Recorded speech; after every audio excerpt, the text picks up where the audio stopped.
ये क्लियर है कि इंडिया के पास्ट की स्टडी करना क्यों रिक्वायर्ड था क्योंकि पहले जिन पर हम रूल करना चाहते हैं, जिनको हम अपनी कॉलोनी बनाना चाहते हैं, उनके बारे में जानना जरूरी है कि उनका नेचर कैसा है, उनकी आइडियोलॉजीज कैसी हैं, उनका कैसा बिहेवियर रहा है थ्रू आउट द पास्ट। इससे हमें पता चलता है कि अगर कोई चेंज हम लेकर आते हैं तो क्या वहां के लोग उस चेंज को एक्सेप्ट करके अडॉप्ट करेंगे या फिर रिबेलियस हो जाएंगे, उसके अगेंस्ट प्रोटेस्ट करेंगे। अगर प्रोटेस्ट करेंगे तो हम क्या करेंगे, उस चेंज को इन्फ्यूज नहीं करेंगे, कुछ भी चेंज करने से पहले सोचेंगे या उस चेंज को इस तरीके से अप्लाई किया जाएगा कि पता नहीं चले कि कोई चेंजेस किए जा रहे हैं। क्लियर? तो इसीलिए पास्ट को स्टडी करना इंपॉर्टेंट था।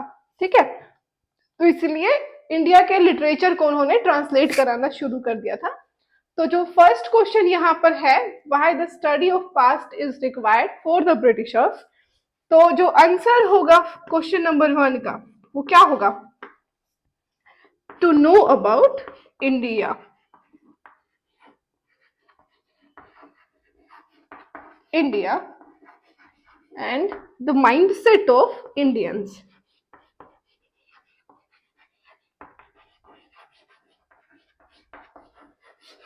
ये इसका आंसर हुआ।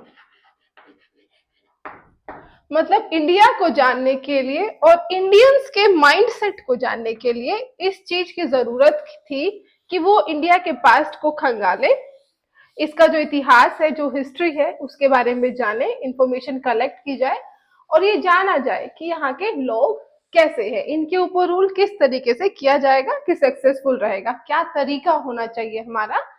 तो उसके लिए पहले लोगों के मेंटल लेवल को जानना बहुत जरूरी है। दैट्स व्हाई उन्होंने क्या किया, स्टडी ऑफ इंडियन पास्ट शुरू कर दिया। तो इसके लिए they started, so they translated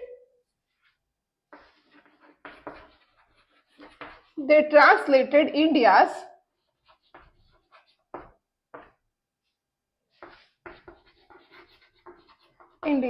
literature.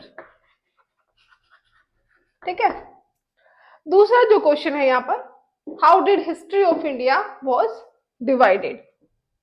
ठीक है, how did the history of India was divided. अब एक बात बताइए, अगर मान लीजिए मैं हूं या फिर आप हैं, आप अपने आप से सोचिए, ज्यादा बेटर होगा। देखो, मान लीजिए क्लास में जितने भी स्टूडेंट्स हैं, अगर मुझे सबके दिमाग को, सबके कैपेबिलिटी, सबके पोटेंशियल को अपने अकॉर्डिंग यूटिलाइज करना हो तो मैं क्या करूंगी, आप लोगों के कल्चर, आप लोगों की सोसाइटी, आप लोगों के ओपिनियन को सपोर्ट करूंगी या उसमें कमी निकालूंगी। ब्रिटिशर्स जब आए होंगे, जब उन्होंने इंडिया को देखा होगा, तो इंडिया का जो सोसाइटी या कल्चर या फिर यहाँ का जो ट्रेडिशन रहा होगा, उसकी तारीफ की होगी या उसमें कमियां निकाली होंगी। तारीफ की होगी? नहीं। अगर वो इंडिया की सोसाइटी, कल्चर, ट्रेडिशन की तारीफ करते तो इंडियंस को फील क्या होता, प्राउड। जिसे अपनी संस्कृति पे गर्व महसूस हो, वो दूसरे की संस्कृति को अडॉप्ट क्यों करेंगे। ठीक है, जब हमारे कल्चर में कोई कमी निकाले और उसको लॉजिकली जस्टिफाई कर दे तो हम अपने आप पे डाउट करना शुरू करते हैं। तब हम अपने कल्चर, अपने ट्रेडिशन, अपने बिलीफ सिस्टम को डाउट करना शुरू करते हैं। तब हम सोचना शुरू करते हैं कि हम किस रास्ते पर चल रहे हैं। तब हम देखते हैं कि दूसरे वाला अगर एक न्यूट्रल लॉजिकल माइंडसेट को फॉलो कर रहा है तो उसका रीजन क्या है, वो किस तरीके की सोच से चल रहा है ना। तो हमें क्या दिखने लगेगा, हमें सामने वाले में अच्छाई दिखना शुरू हो जाएगी। तो जब हमें अपने वाले में बुराई दिखना शुरू हो जाए और सामने वाले में अच्छाई, तो हमें क्या लगेगा कि सामने वाले की कुछ अच्छाई हमारे अंदर आ जाए, हमारे अंदर रिफॉर्म हो जाए। तो ब्रिटिशर्स ने यही करना शुरू किया। तो ब्रिटिशर्स ने सोचा कि अगर इनके पास्ट के बारे में इनको पॉजिटिव चीजें बताई या प्राउड इनको महसूस करवाया तो ये लोग कभी भी गुलाम नहीं बन सकते। राइट? जिसको अपने अतीत पे गर्व हो जाएगा, जिसको अपने नेशन पर गर्व हो जाएगा, वो दूसरे की गुलामी नहीं करेंगे, कभी नहीं करेंगे। तो क्या किया जाए, इनके पास्ट को अब वैसे डिवाइड किया जाए कि ये लोग कभी भी यूनाइटेड ना रहे। ठीक है, तो पर्पस क्या हुआ, यूनिटी। तो इन्होंने जब इंडिया के पास्ट को डिवाइड किया तो इन्होंने उसको as per the religion divide कर दिया। ठीक है, तो यहां पर क्या लिखेंगे, they divided India's past, they divided India's past on the basis of religion, on the basis of religion। Clear है?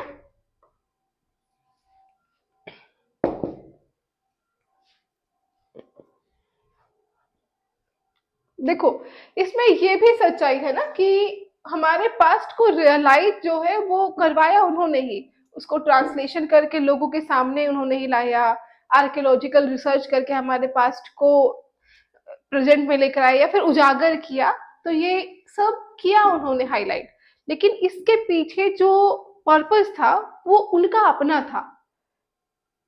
क्लियर?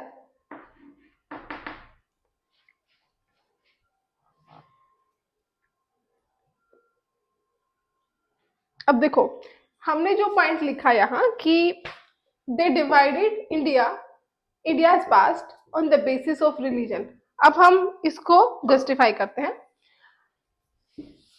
हम लिखते हैं divisions of Indian history, division of India's past, या फिर हम लिख सकते हैं इंडियन हिस्ट्री। ठीक है, हम यहाँ क्या लिख सकते हैं, डिवीजन ऑफ इंडियाज पास्ट और इंडियन हिस्ट्री।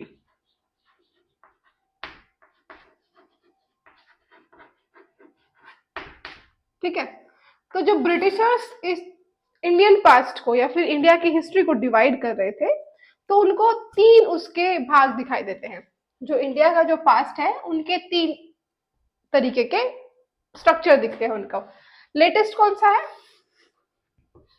लेटेस्ट था जिसमें ब्रिटिशर्स थे, जिसमें खुद ब्रिटिशर्स थे, उन्होंने कहा कि हम तो मॉडर्न आइडियोलॉजी वाले हैं, हमारी तो आइडियोलॉजी बहुत ही अच्छी है, लॉजिकल है, थिंकिंग वाली है, तो उन्होंने इसको क्या नाम दे दिया, मॉडर्न मॉडर्न टाइम। हिस्ट्री बाद में बना, they called it the modern time.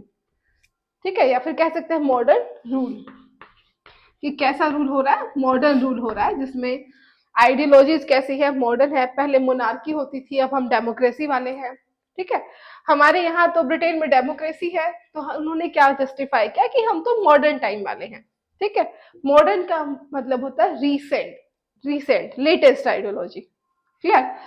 उन्होंने कहा कि जब हम भारत में आए उस समय पूरे हिंदुस्तान में ज्यादातर जो रूल था या फिर रूलर्स थे वो इस्लामिक थे। ठीक है, और इस्लाम इंडिया में स्टैब्लिश कब से है, 1206 से, 13th सेंचुरी के बिगिनिंग से। तो उन्होंने कहा कि 1200 के बाद से, 1200 के बाद से जो इंडिया का पास्ट है हमारे आने तक, वो सब क्या है, इस्लामिक रूल है। तो इस पीरियड को उन्होंने क्या कह दिया, मुस्लिम पीरियड।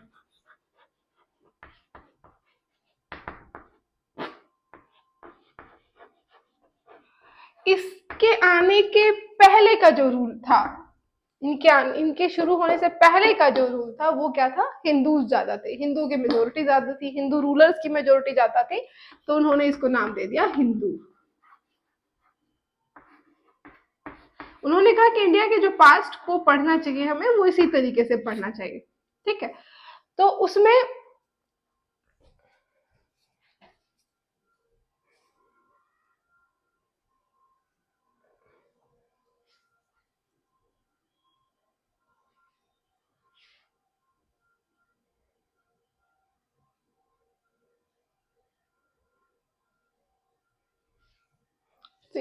अब देखो क्या किया उन्होंने, डिवीजन जो किया रिलीजन बेसिस पे कर दिया, हिंदू, मुस्लिम, और लास्ट में खुद का ब्रिटिशर्स।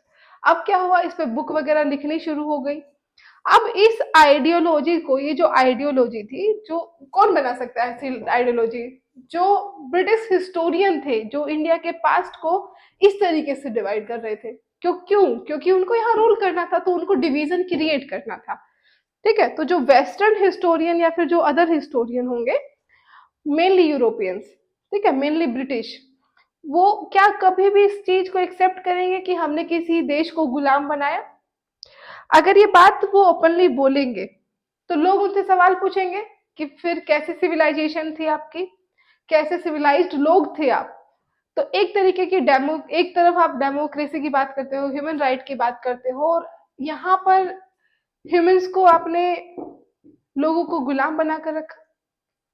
तो उससे क्या होगा कि उन्हीं के ऊपर बहुत सारे एलिगेशन शुरू हो जाएंगे।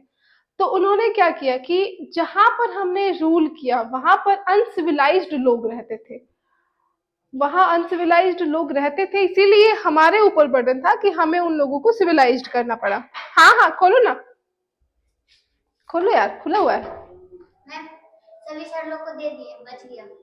तो गरम करो, खाओ पियो। नहीं मम्मी जा रही, मम्मी ने 500 रुपये मांगे। बोलो मेरे पास नहीं है।